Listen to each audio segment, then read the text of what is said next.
আমাদের মন্ত্রিমণ্ডলের বরিষ্ঠ মন্ত্রী এবং আইপিএফটির প্রেসিডেন্ট এনসি দেববর্মা এখন ডাক্তারদের যে রিপোর্ট এবং ওনার সঙ্গে কথাবার্তা বললাম ভালো আছেন।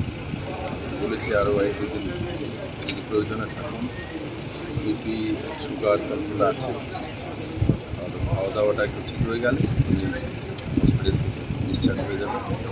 আর এমনিতে সব ঠিক আছে। কবে নাগাদ হতে পারে ডাক্তারের সাথে কথা বললে কিছু বিশ্বাস করবেন? ডাক্তারবাবু আমি বললাম সব কিছু ঠিক আছে, খাওয়া দাওয়াটা একটু অ্যাবনর্মাল আছে, রুটিনে চলে আসছে। Thank you.